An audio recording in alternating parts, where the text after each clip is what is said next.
Iya, salah satu kewajiban seorang muslim adalah menutup aib saudaranya. Ya.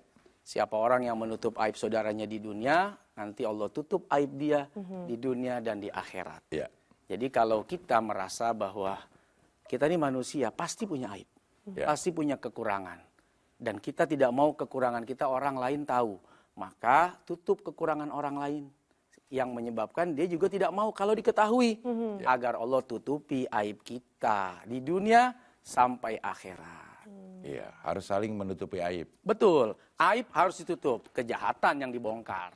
Oh, Nah, kan beda ya? antara aib dengan kejahatan. Kejahatan itu kan menyangkut ya orang lain atau menyangkut pribadi seseorang yang kalau tidak dilaporkan akan terjadi sesuatu yang berbahaya.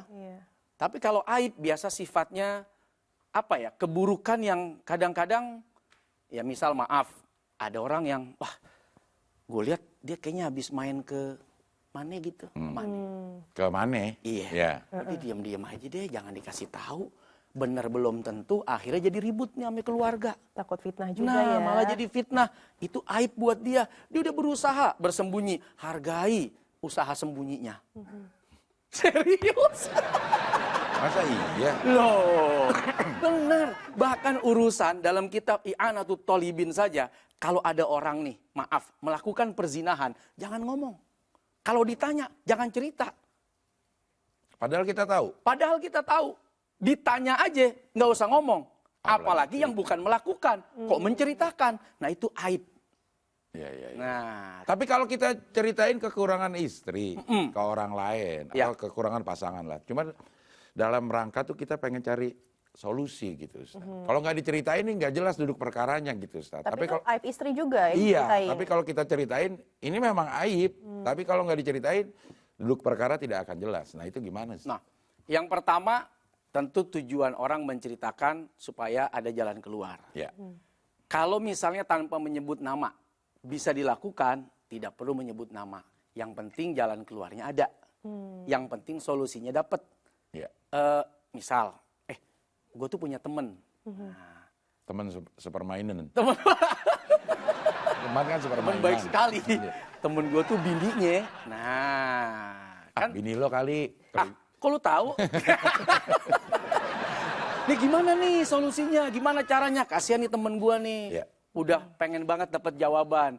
Dan yang kedua nanyanya sama orang yang tepat. Nanyanya sama orang yang benar-benar ngerti. Fas'alu ahla dzikri in kuntum la ta'lamun. Tanya orang yang ahli, yang paham kalau kamu nggak ngerti apa-apa. Jangan kemudian bertanya kepada orang yang tidak paham, akhirnya tadi jadi candaan. Solusi nggak ketemu, aib orang udah kedengeran, akhirnya disindir-sindir. Cie yang bininya nggak mandi. Nah, Pikir bini siapa ya? Perasaan bini gue. Tapi kok dia tahu dari mana ya? Ya, ya. Nah, hal-hal seperti itu harus dihindari kalau kepada yang bukan ahlinya. Yang ada hanya seputar canda tawa yang tidak menyebabkan hasil terbaik dari keinginan si penanya. Gitu. Kalau kita ceritanya ke mertua, kan sebagai orang tua Orang pasti tua. dia tahu seluk-beluk anaknya gitu. Nah, itu juga lebih bagus karena orang tua biasanya memahami kondisi anak. Dia emang kalau lagi emosi suka nggak kekontrol. Tapi kalau didiemin aja insya Allah Diem. dia paham kok. Ya. Dia habis itu langsung stabil lagi. Kita nggak ngerti, Ya. tapi ibunya bisa paham. Bapaknya bisa paham. Ya. Psikologis anaknya kayak apa sifatnya. Nggak ada masalah. Ya, ya, ya. Oke, Intan ada yang mau ditanyain, Intan? Ya, ini juga mungkin kebiasaan ya kalau misalnya kita lagi ngumpul sama teman-temannya Ustadz, terus ada yang sengaja membuka aib orang lain. Nah, ini sikap yang kita harus ambil seperti apa? Karena kadang-kadang kayak jadi ikutan gitu, nimbrung, jadi gosip. Benar. Memang gosip itu digosok makin sip. Ya. Yep. Kalau kita ada di sana, kita kayak setan gagu. Ya. Setan yang sebetulnya membiarkan sesuatu yang jahat. Nah, membiarkan kejahatan, membiarkan dosa itu bisa jadi ikut andil bagian. Kenapa? Karena dianggap bersekutu kan. Nggak ada protes, nggak ada kalimat nasihat. Udah deh, lu nggak usah ngomongin dia. Dia emang begitu modelnya. Udah lebih baik mendingan kita asik-asik di sini. Udah datang ke kafe, mahal-mahal, jauh-jauh, cuman ngomongin dia.